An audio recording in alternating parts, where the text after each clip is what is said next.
Kaufman is alive. I look at comic books new and old. Today I'm looking at some new comics, Marvel's contributions to Free Comic Book Day. I'm just going to be focusing on these 4 issues that you see in front of you right now, although Marvel did put out some other books as well, some teaching books and other kids' books. I'm just going to be focusing on these. And I'm going to go through them story by story, kind of give you my review of each story, and I thought we could do something a little different here today, and I'll let you know if Marvel sold me on the issues that they're promoting with all these books. Since Free Comic Book Day is generally like a sampler of everything that the publisher's putting out, I figured this would be kind of a cool video to do, and let's see if they sold me on the stories that they're trying to sell. Most people just show up for Free Comic Book Day and get the free comics, and they don't buy anything from their stores, and they probably don't even show up again for another year. But obviously, as you know, I'm a huge comic book collector, so we'll find out if they actually sold me on buying any of these upcoming series. Now, a couple of them I'm already into, so and some of them I'm not at all, so it'll be kind of interesting to see what Marvel's done here. Now, I'm just going to focus on these 4 issues, like I said: The Amazing Spider-Man Ultimate Universe one-shot, Marvel Voices, the Star Wars Free Comic Book Day issue, and the Fantastic Four Giant Size X-Men. Now, I think I'll start with this one. It's got some really great artwork on here.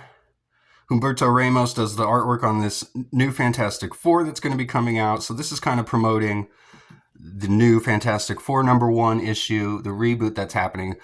Ryan North is the writer. I believe he's the same writer on the current Fantastic Four series that's just ending. So there's some really great artwork in here. I love the uniforms that the Fantastic Four are wearing here in this issue. They find themselves transported to this other dimension, this other planet. They don't even know why or how it happened. They see these alien creatures here. They're trying to summon the Death Master, they say. And then Sue, she figures out that this is just like a sleepover, that they're just like teenagers, playing with Ouija boards, trying to do, seances and things like teenagers would do. And Reed discovers that they somehow stumbled upon this completely complex, interdimensional portal that they've created. And it's sent the Fantastic Four here. So now, Johnny's got this ridiculous new look. He's got this giant, 70s porn star mustache, which I guess mustaches are kind of back now. So he's just looking like a hipster, but I absolutely hate it. I hate his mustache so much. But Johnny, he's kind of insufferable anyway. But so these big giant monsters show up, and the Fantastic Four, of course, are going to protect these kids. And they get to display all their powers and everything. I think it's funny, you can still see Johnny's mustache even when he flames on. The artist still depicting the mustache there. So they're able to stop these giant monsters from attacking these little creatures here. And they're really impressed by what they see from the Fantastic Four. They speak English too, apparently, which is pretty weird. And they teleport the Fantastic Four back, and the Fantastic Four tell them not to use it anymore unless there's an emergency. And then, of course, the next night, they teleport the Thing here, and he says he owes Johnny a Coke because he bet Johnny that they would probably use the teleporter anyway, even though they were asked not to. Because they're kids, of course, they're teenagers. And the Thing just tells them that make sure that next time they want to reach the Fantastic Four, that it's an emergency. And then the Thing tells them that he's going to bring them to Earth to show them things like ice cream that he thinks they're going to love. So a prequel, I guess, kind of setting up this first issue of Fantastic Four #1. I kind of wonder if these new creatures are going to now show up on Earth and cause some havoc or something. But some great artwork in here by Humberto Ramos. I really love that in all these covers he's got the Invisible Woman front and center here. She looks really great in all these drawings. I love his Thing. Mr. Fantastic looks awesome. Again, Human Torch, very cool character, but I hate his mustache. So, did this preview, did this story sell me on the new Fantastic Four #1? To be honest, not really. I do love the artwork though.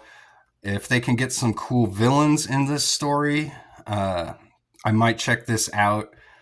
But just dealing with these kind of nondescript aliens seems very typical Fantastic Four stuff. So not a whole lot of things you can do with Fantastic Four anymore. I mean, they've been around for 60 years.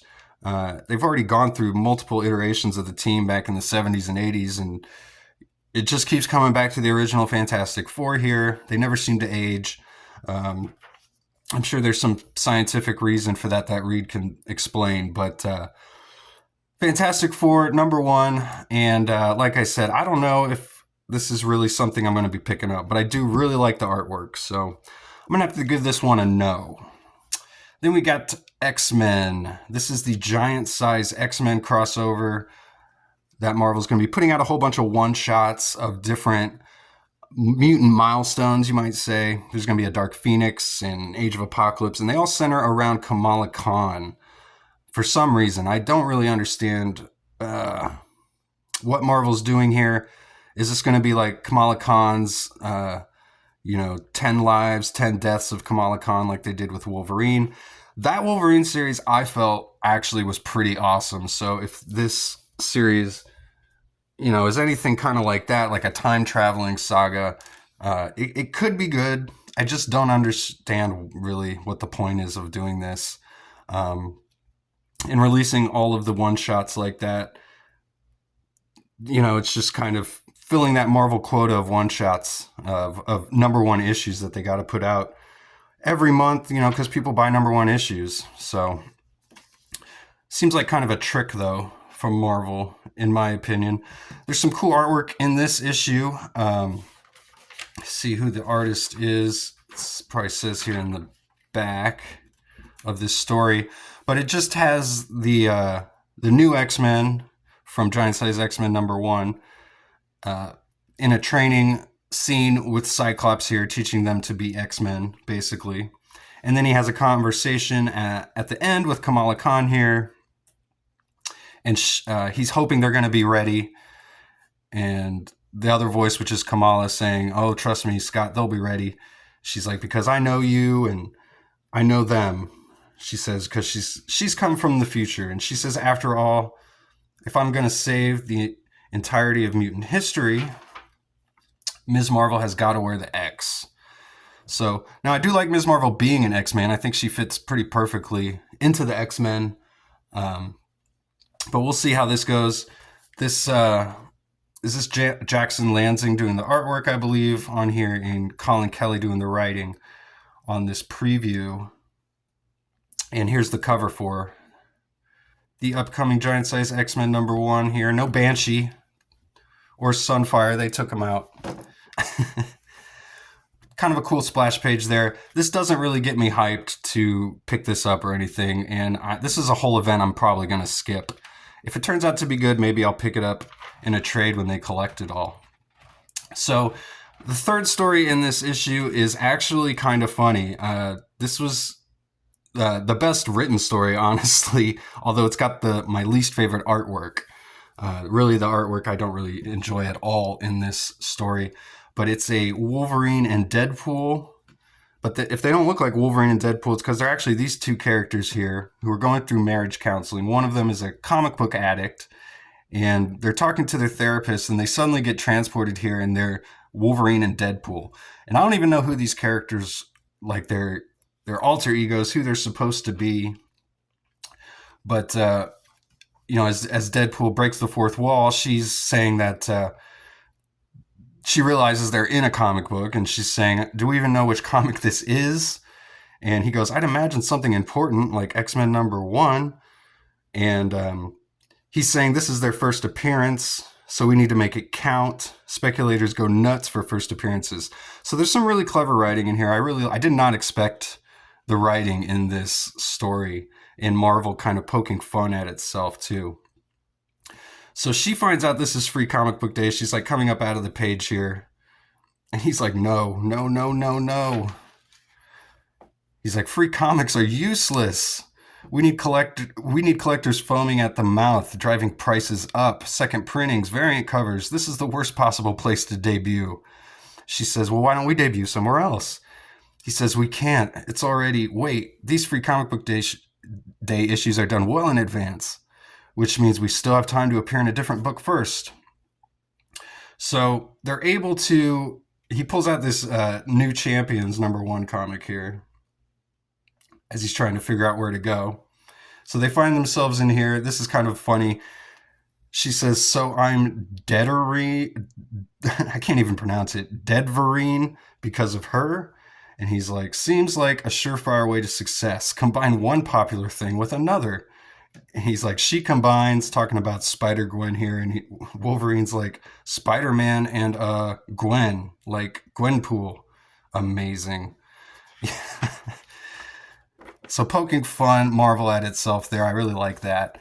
So she asked, did it work? And they find themselves in this concert of Champions. Not, I said New Champions, but it's the Concert of Champions #1.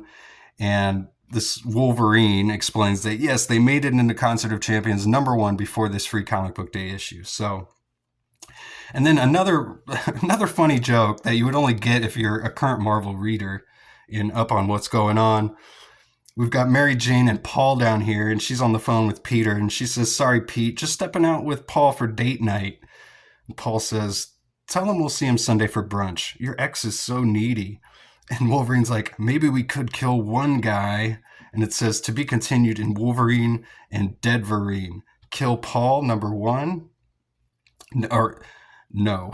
So that's a comic that's not going to actually exist. But, it says, I misread it. This guy's name is Wolverpool and she's Deadverine. So they've combined both their names. It's very ridiculous. So obviously this whole Concert of Champions, which I guess maybe is what this is previewing, or this is just a funny add-on. I don't know. Whatever it was pretty great. I did not like the artwork, but the writing was really funny. So whatever that was previewing, which I don't even think the characters in the book knew, I'd say go check it out. And then we got The Amazing Spider-Man here. This is, it says When Death Strikes. So we got Joe Kelly, the writer, and John Romita Jr. doing the penciling, and they are the team on the new Amazing Spider-Man book. I did do a review of that first Amazing Spider-Man issue, so go check that out if you haven't yet, because the events in here are coming out of that issue. So continuity-wise, this takes place after Amazing Spider-Man #1, the new one. So there's this guy, he's in the hospital here. He's got this laser pointed on his skull. Kind of interesting how Romita Jr. depicts the laser moving here as the shot gets taken right as it gets like hit out of the way. Obviously, we see it's Spider-Man knocking the gun out of the assassin's hand here. It's Lord Deathstrike. And we've got Peter here sneaking out on his girlfriend, Shay. Of course, lying to her about where he's going. Never good, Peter, to lie to your girlfriend. He says May needs to reprogram a remote. So that's Peter's excuse. He needs to go reprogram Aunt May's remote so she can watch some scary movie marathons. And then we see on the bottom panel that Peter's saying, for the record, Aunt May 100% knows how her remote works. Great job, Peter. Way to just lie to everybody. So anyway, Peter, he was trying to protect this guy who actually tried to kill Norman Osborn in that Spider-Man #1. And, you know, Spider-Man doesn't necessarily want to try to save an assassin,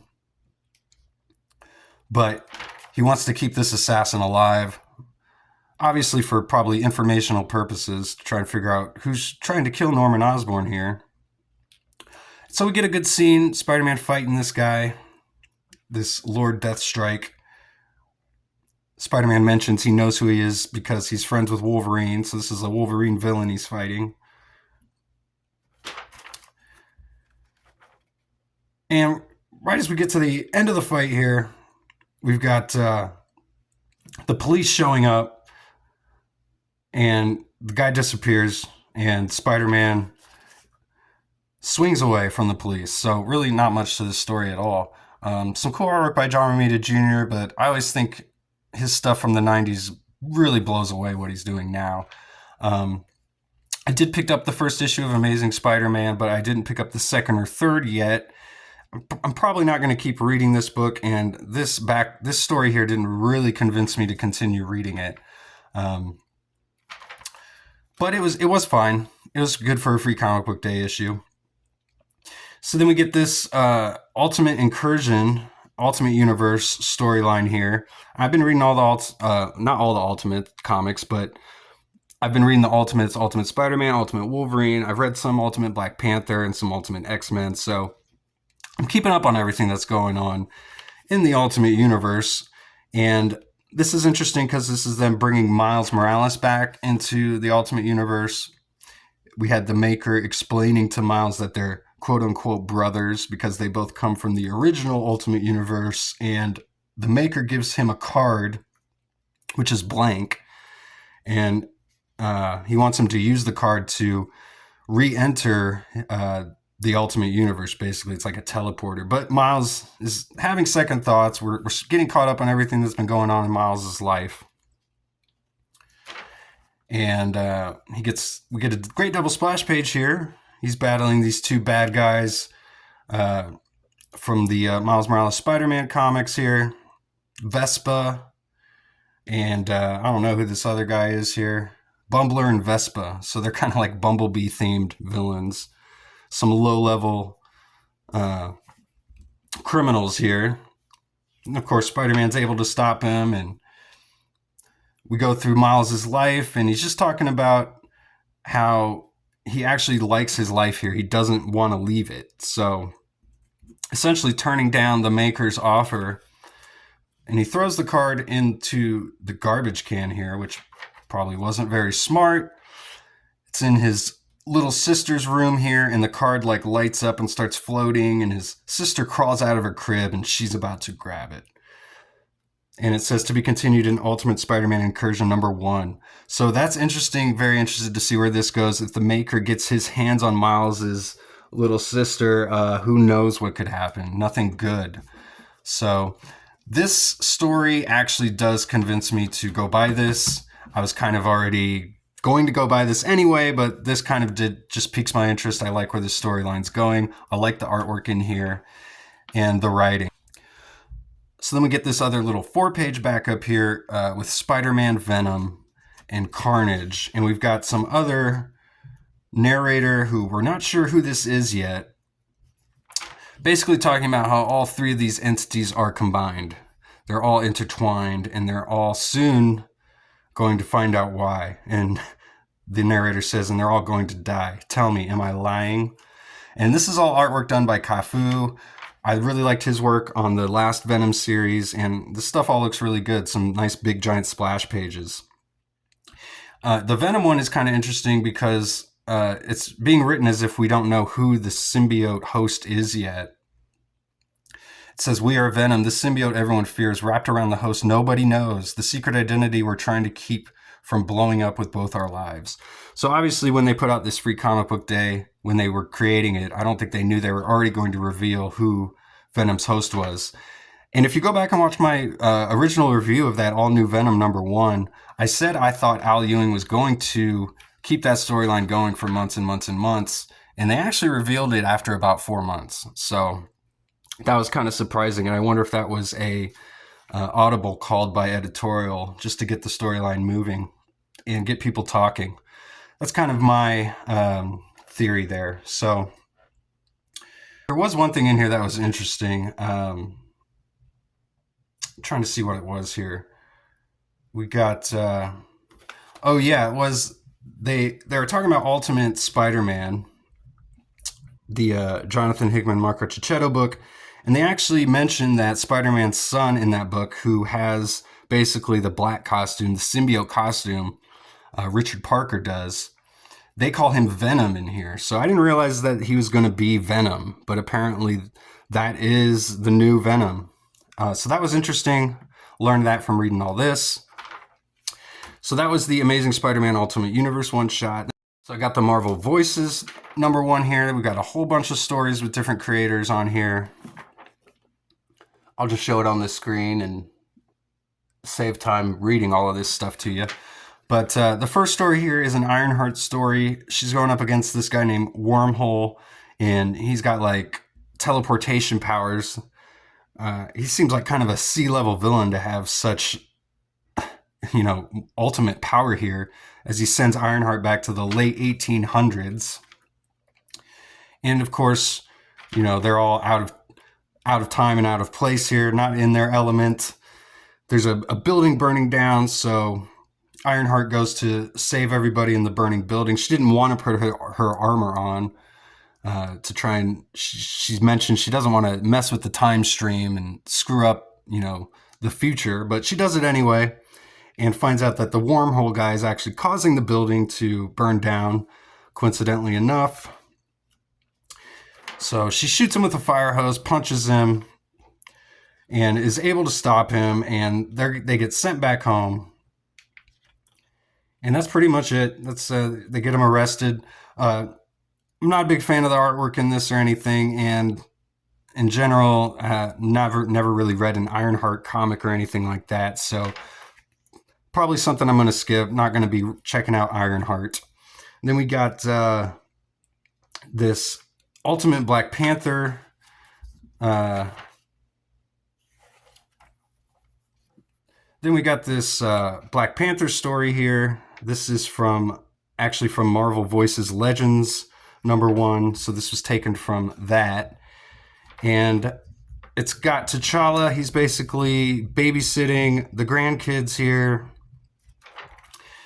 There's a cool splash page here that kind of gets you caught up on everything going on with Black Panther. Married Storm. Wakanda was betrayed. And he's together with Storm here. Storm shows up and they're just like, oh yeah, we love each other, and that's it. So not much to this one.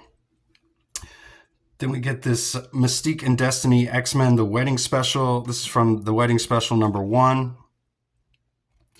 We've got Mystique and Destiny getting married here. I do like the artwork in this book, in this story here. We got Nightcrawler is the minister of the processions here. But when they go to say their I do's, Irene says that she can't. She says, this isn't the woman I love, and it's to be continued in the next issue. So, kind of interesting though. I am intrigued to maybe pick up that next issue to see what happens there. Then we got this Ghost Rider Robbie Reyes special #1. There's some cool artwork in this book. He gets into some action here at the skating rink. We get this girl showing up. She's got a roller skate like power and like this electric barbed wire thing, like whip that she's got. I don't even know what her name is. It's never mentioned in here. The Ghost Rider just calls her Newbie. And that's pretty much it. This is just a quick setup here. So I do like Ghost Rider. He's just kind of riding anything, cars, dogs, whatever he can find. That's pretty cool. Then we get, doesn't really entice me to go pick up the new Ghost Rider though. Pretty short.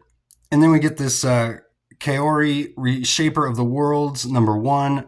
This is a Disney character being brought into the Marvel Universe here. We see her version of Loki is basically summoned here, and he sends her to the Marvel 616, as it even says here, Earth 616, present day, New York City. She says, perfect, I'm in a universe of cardboard heroes. And oh, no, wait, you're just the fans. As she's at this like parade.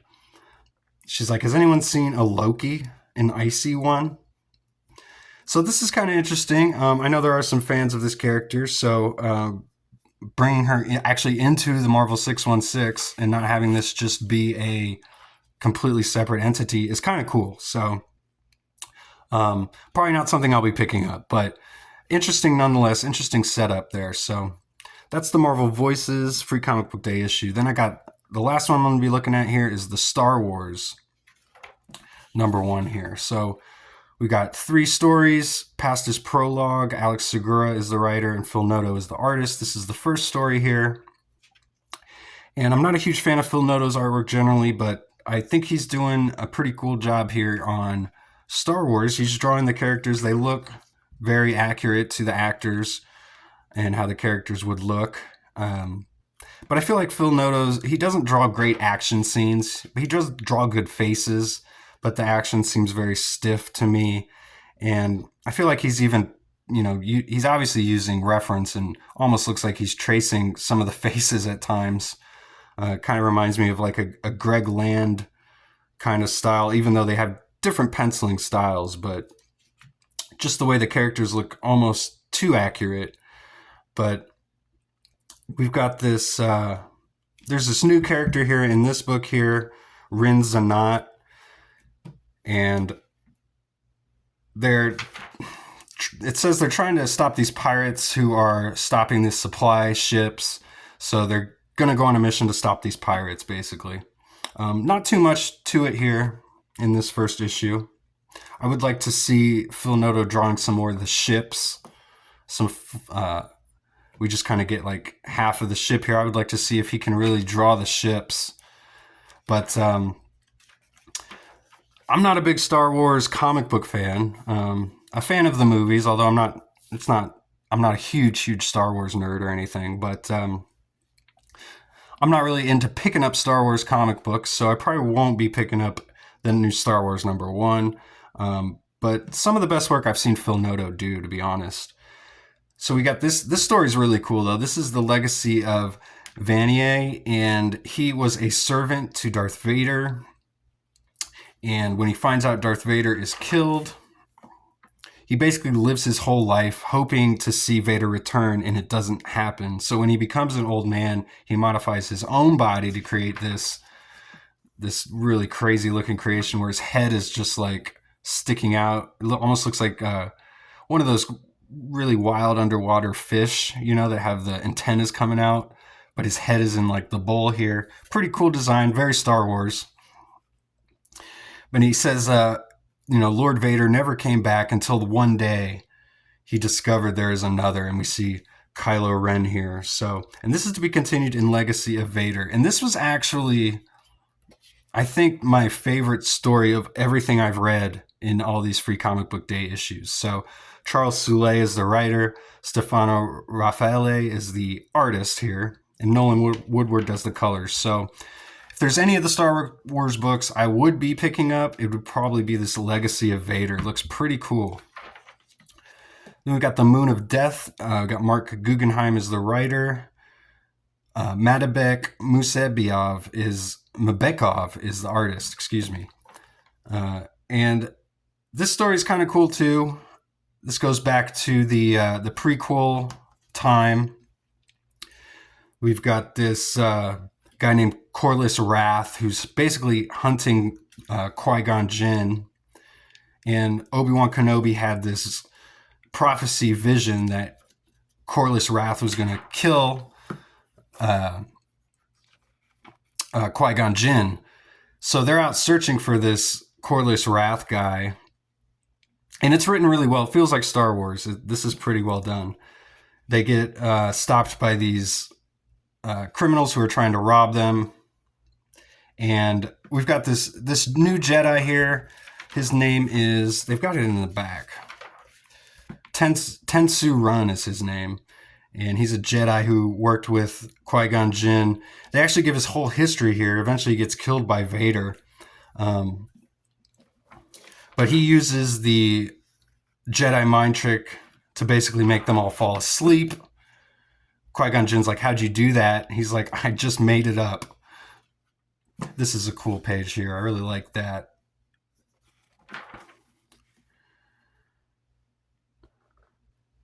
So they're looking for this informant, and then they get to the informant, and he's already been killed.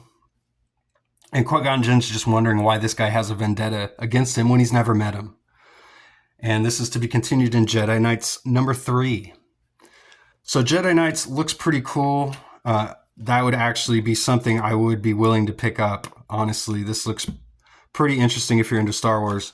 But I'm not too into Star Wars, so I probably won't be. But we do get these nice little character profiles at the end of this book as well. I really like the design of these two with all the stars in the background. It's got the Star Wars text, and they all have different colors. And we learn about each of these new characters. So this is a nice little addition to this book. And that's it. Those are Marvel's free comic book day contributions. So let me know what you guys thought. Have you read any of these? Let me know your thoughts on these comics, if they convinced you to pick up any of these upcoming series. And I'll see you guys on the next one. Go read comics.